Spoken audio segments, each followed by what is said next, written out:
বছরের প্রথম দিন ও আজও ভিড় নদিয়ার নবদ্বীপ মায়াপুর ইস্কন মন্দিরে। সকাল থেকেই নবদ্বীপের ফেরিঘাটে পর্যটকদের ভিড় লক্ষ্য করা যায়। ইস্কন মন্দিরে দেশ বিদেশ থেকে বহু পর্যটক সহ ভক্তদের ভিড় জমে। বেলা বাড়ার সাথে সাথে এই পর্যটকদের পরিমাণ বাড়বে বলে জানা গেছে। যে কোনো রকম অপ্রীতিকর ঘটনা এড়ানোর জন্য এখানে পুলিশি কড়া নজরদারি রাখা হয়েছে। জলপথ এবং সড়কপথে প্রতিনিয়ত পর্যটকরা নবদ্বীপ বা মায়াপুর ইস্কন মন্দিরে এসেছেন। বর্ষবরণ উপলক্ষে মায়াপুর ইস্কন মন্দিরে চলছে গীতা মেলা উৎসব। দেশ বিদেশের বিভিন্ন ভক্তরা কৃষ্ণ নামের মধ্য দিয়ে সারাটা দিন আনন্দে মেতে উঠেছে।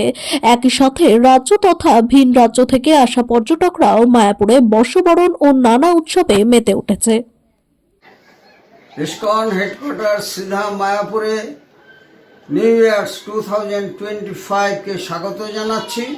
এই উপলক্ষে দেশ বিদেশের লক্ষাধিক ভক্তবৃন্দ মায়াপুরে সমবেত হয়েছেন এবং মানুষ ছুটে আসেন শ্রী চৈতন্য মহাপ্রভুর পদ বিজড়িত স্থান এটি দর্শন করার জন্য, শান্তির জন্য, আধ্যাত্মিক নবজাগরণের জন্য, অমৃতের সন্ধানের জন্য।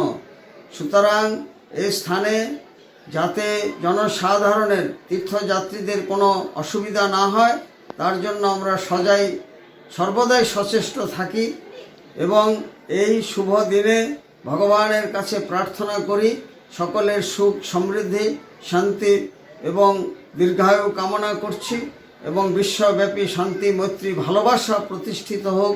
শ্রী চৈতন্য মহাপ্রভুর প্রেমাদর্শে মানুষ শান্তির পথে এগিয়ে চলুক, তাদের আধ্যাত্মিক নবজাগরণ ঘটুক, এটি আমাদের প্রার্থনা।